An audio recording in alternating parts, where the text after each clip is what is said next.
tanaw ko na dito yung off-ramp na ginagawa ng Grand Apex. Ito yung nagkakalaga ng 3 to 5 billion pesos. Ito yung unang pier column, no? Meron ng rebar sa taas at dinadaan-daan na nilang installan ng phenolic board. Dito naman sa pangpito, na pouring na po yung pier head. Ito yung jet fighter na nilagay nila dito, no? Sa may barangay 183. Ayan yung domestic passenger terminal. So hindi pa totally na demolish, dito lang sa kanan eh. Ang nagdi-demolish po dito ay arcade. So ayan, mula dito sa may kanto, sa kinalalagyan natin hanggang dun yun sa may Naiya Airport Road. Ayan. Ito ay susunod na to, demolition. Nandun sila, no? Nilagyan na nila dito ng mga concrete barrier, bakod. Andyan sila ngayon sa loob, nagdi-demolish. Ito na yung susunod. Mapagpalang araw po sa lahat ng mga kasikap natin, Mapaluzon, Visayas at Mindanao. Yan, nandito po tayo ngayon sa Gate 3. Ito yung off-ramp sa kaliwa patungong Magallanes. Kung nasa harapan natin mga kasikap, ito yung right of way ng NSCR o North-South Commuters Railway Project. Sa unahan po natin, no, dun sa dulo, yung magiging istasyon ng Senate. So hindi na po siya dito sa likod natin, yung dating PNR station, Nicol Station. Doon na yan, no. So magiging upgrade po siya dito. Nasa ground level pa rin po yung rail track niya, hindi siya hindi siya elevated. Na kagaya nito kasi hindi na niya kayang higitan yung taas na itong Skyway Stage 1 patungo doon. So nasa ground level pa rin siya, no? Ayan yung mga kabayan dito sa ating gawing kanan, madidemolish po ata ito dito, no? Kung di ako nagkakamali, patungo doon. May mga markings yan sila dyan. Tapos hanggang doon sa may unahan. Bali yung Senate Station ng NSCR, katapat niya lang yung Senate Building. Kita nga dito yung Senate Building, yung bago yung ginagawa, na bilyon-bilyon na yung halaga na nagagastos. So magkakaroon din dito ng subway dun sa harapan ng Senate Station. Konektado siya, no? At ayan ang status ngayon dito mga kasikap. Bali patungo ako ngayon sa Naiya Terminal 4 at kukuha po tayo ng update doon. Balita ko meron ng pagdidemolish na sinasagawa doon dito sa gilid ng domestic road. So ayan po yung titingnan natin. So tara, let's go! Nandito na tayo sa may Sales Interchange. Dito mga kasikap sa kanan yung circle na to. Binubuldos din yan, no? At magkakaroon din dito ng road widening, pakyat dito sa harapan ng Villamor Golf Course. Ito yung simbolo ng Pasay dito, no? Pinalitan na rin. Napakalaki na ito dati. Ito yung bakat ng pagbabawas yung circle na to. Sales Road, Villamor Air Base na yan dito sa ating gawing kaliwa.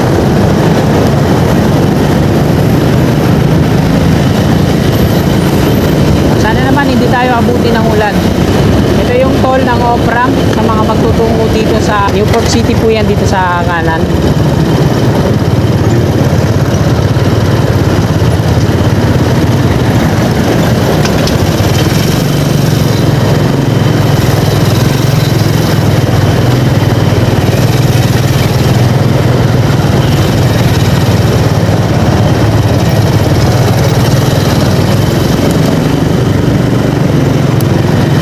On-ramp dito sa gitna, sa kaliwa patungong Cavitex.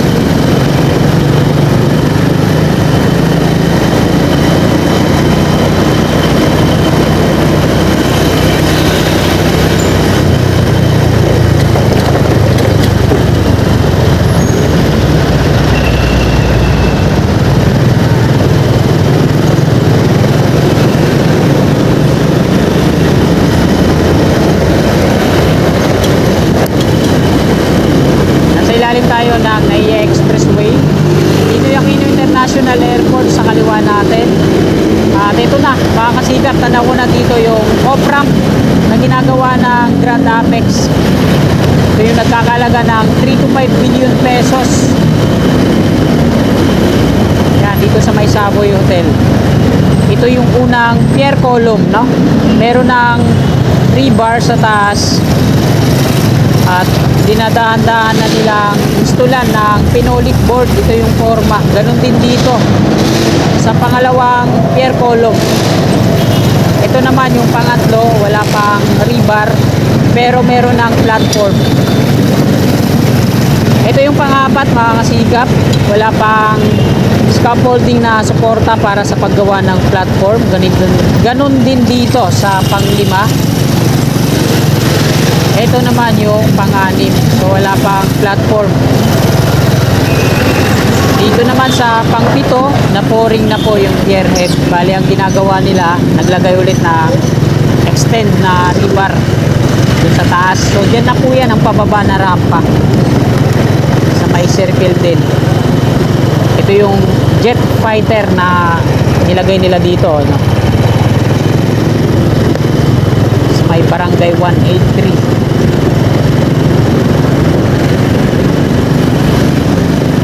So dito ang bagsak ng rampa na yan mga kasigap. So tingin ko dito magwaway yan eh.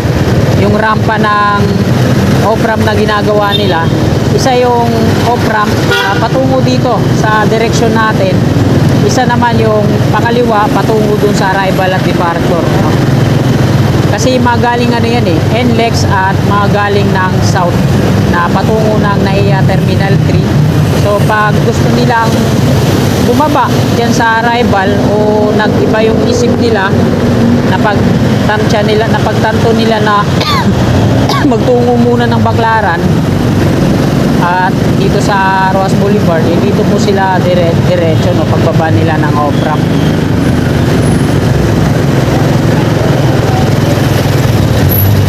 Ito naman yung center island dito sa Andros Avenue. Gutter na lang po yung natitira dyan.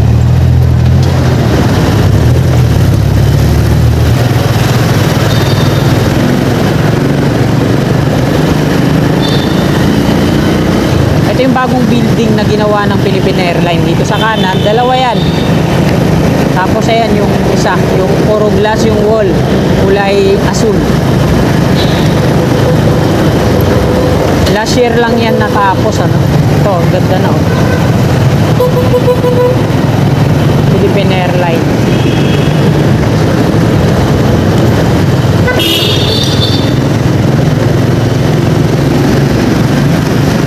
Yan sa may stoplight, ayan yung pakanan, Aurora Boulevard na yan. So ayan din yung viaduct ng on-ramp to south along Osmeña. On-ramp na ginawa, no?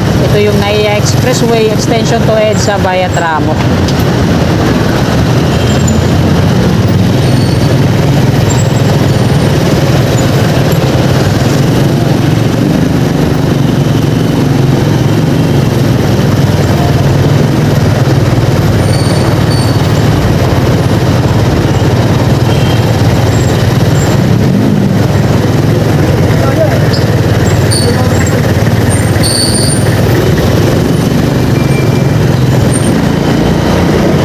Pakanan, palabas ng EDSA yan, Aurora Boulevard. So yan man yung viaduct na ginawa ng on-ramp naman patungo dito sa NAIA Terminal 1 and 2 via Macapagal Boulevard. NAIA Expressway extension to EDSA via Tramo yan, on-ramp. At dito ang dulo niyan, may dalawang toll yan sa taas. So ang laki ng naitulong yan dito sa Aurora Boulevard para maibsan yung traffic. Ito yung dulo niyan. Ito naman yung LRMC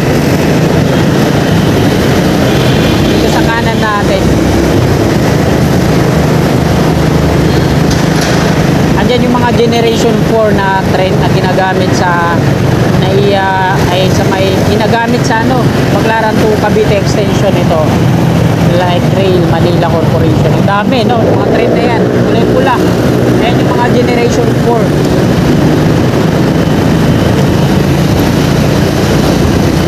Ayan mga kasikap, kakaliwa tayo dyan sa may Petrol. Ayan na yung domestic road.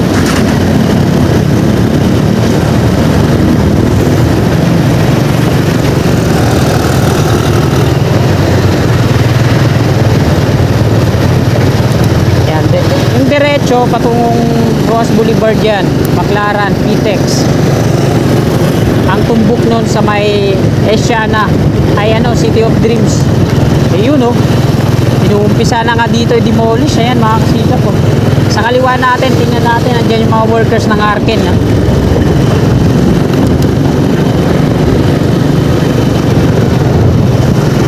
Ayan o, andyan yung mga workers ng Arken.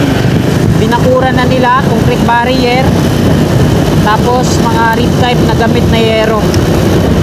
So magandang ano to, magandang balita to sa mga kasikap natin na nagsusubaybay dito sa NAIA Terminal 4. Ito ko yung cargo, no?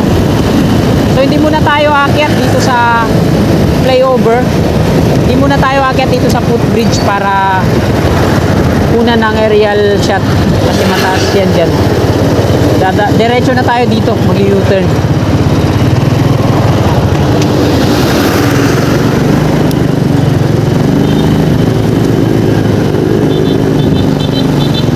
So mula dito mga kasikap, ito na, installan na nila ng mga concrete barrier to dito. Tapos ito yung mga rib type na gamit na yero. Tapos yung isa hindi siya rib type, ordinary lang. At syempre makikiosyoso tayo dito, sisilipin natin. Ayun oh, yung loob oh. Ayan yung domestic terminal, domestic passenger terminal. So hindi pa totally na demolish. Dito lang sa kanan na yan, mga ano yun, mga materials, mga catwalk, scaffolding accessories. So dito mga kasigap yung na-demolish na yan. Dami na palang na-demolish dito. Pang nagdi-demolish po dito ay Arken. So ayan, mula dito sa may kanto, sa kinalalagyan natin hanggang dun yun sa may domestic road. Mula dito hanggang dun yun sa may NAIA Airport Road. Ayan. Ito ay susunod na to, demolition. Nandun dun sila, no?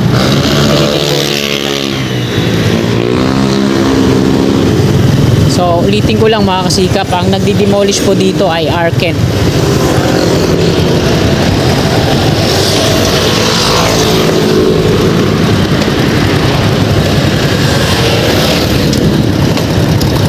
Bossing, pwede pumunta dyan? Picturean ko lang. Iba-vlog ko lang yung ano, pag demolish. Diyan lang. Pwede picturean lang? Yung sa dyan, yung dinidemolish. Pwede picturean yung dinidemolish dyan? Basta ano ka ba doon? Nag-ano lang, nag-update lang sa rehab ng NAIA Terminal 3. Thank you po. So ayan mga kasikap, tuloy-tuloy yung demolition na ginagawa dito ng Arken. Sila po yung inatasang mag-demolish po dito. So dalawang heavy equipment yung ginagamit nila dyan.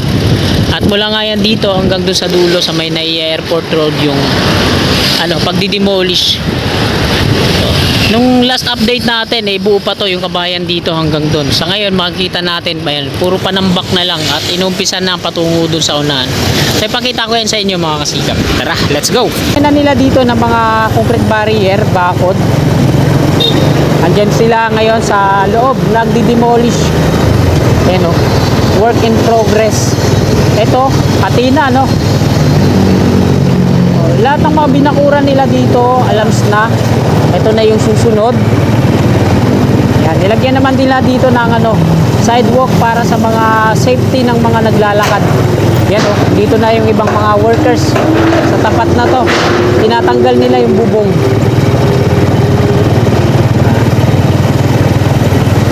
Nandito na tayo sa NAIA Airport Road.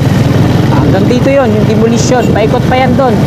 At ang daming mga markings ngayon dito. Ayan o, may mga markings dito sa sidewalk. Tinadtad ng markings.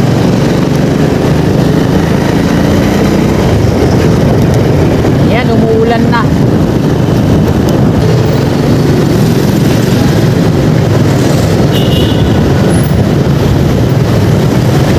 Ayan, sa kaliwa yung patungong EDSA, Aurora Boulevard.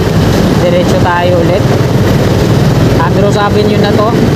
At mula naman dito sa dulo, bago mag NAIA Airport Road, ito na yung Center Island na tanging gutter na lang yung natira.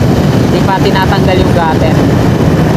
Pero yung ano niya, center island, tinanggal na. Kapantay na yan, oh. Bali, hindi natin alam kung ipupuring pa nila yan o asfalto na, diretso.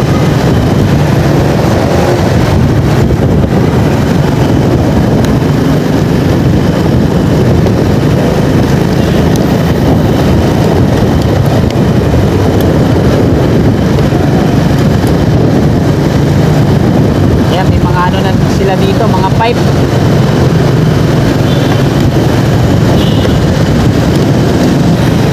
Naiya parking extension. Akyat tayo dito sa lobby, harapan ng Ninoy Aquino International Airport.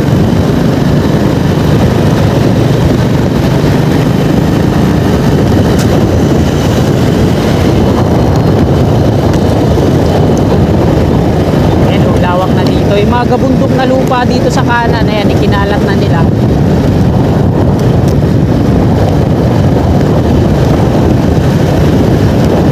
Guardia pala dito, departure.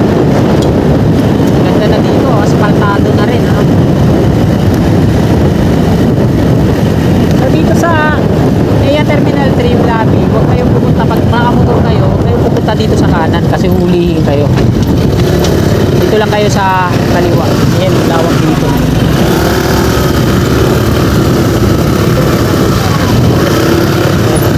Pinagsabihan yung motor na huwag ka dito. Nag-asfalto sila dito sa kanan. Naglalagay ng mga road markings. So, nandito na tayo sa Ninoy Aquino International Airport. Yan, sa lobby tayo mismo. Akala ko dati yung off-ramp dediretso dito. Itatabi mismo sa lobby na to. Mali pala, hanggang dun lang sa may circle. So, nagtanong din kasi ako sa worker doon, hindi rin pala niya alam.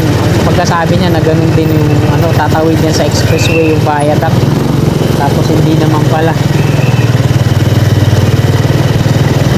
Lawak ng parking. Ayun, lawak na dyan sa baba, ano? So dyan sa baba, makakasikap sa kaliwa natin, yung pina-location ng parking na yan, dyan ang magiging NAIA Terminal 3, yung Metro Manila Subway Station, Bay 4. Ganda na dito, hindi na uka-uka yung kalsada. Kasi nung last na punta ko dito, butas-butas to dito.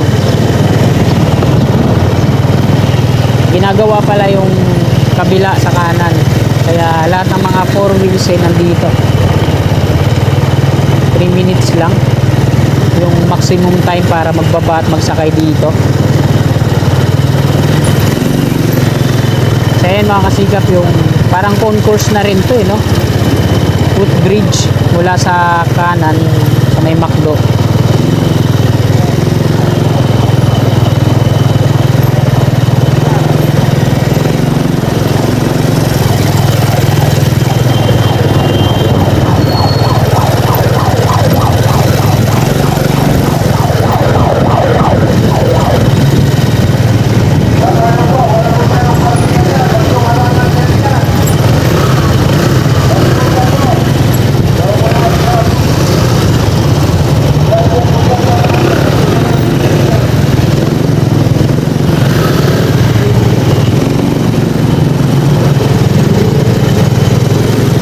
Barado.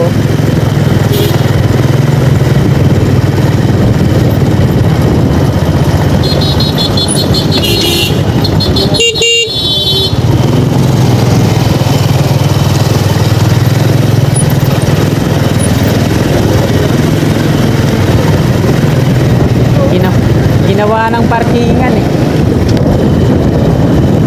lawak din sa baba, no? Parkingan dati ng bisikleta at saka motor.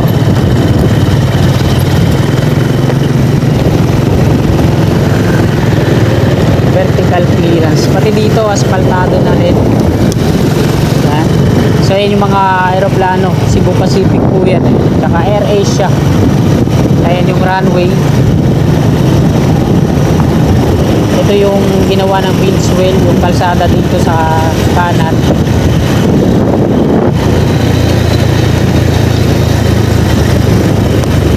Pagbaba dito sa galing lobby, ito na yung toll. Okay. May toll na dito para sa mga patungo naman ng Skyway. At dito naman sa Center Island, yung ilalim ng expressway, ito na. Pero ito na yung pavement dyan. At isa na lang yung U-turn slot dito. Dito yan mismo, no? William Air Base na yun dyan sa kanan. At Salis Road na tayo. Malamang pag U-turn yun, naka-gray na kotse na yun, lumagpas na siya sa U-turn slot, dapat dumiretso na lang siya dito bago pa siya ulihin. Tapos doon na lang siya mag U-turn sa ano, sa may gate 3. Salis Road na tayo mga kasigap. So hanggang dito na lang itong video na to. Maraming salamat sa mga kasigap natin na patuloy na sumusuporta sa akin. Bago nyo sana lisanin itong video na to, palike naman mga kasigap. Sa mga kasigap natin na willing sumuporta, ayan, mag-subscribe na po kayo para lagi po tayong updated sa ating mga bago pang i-upload mga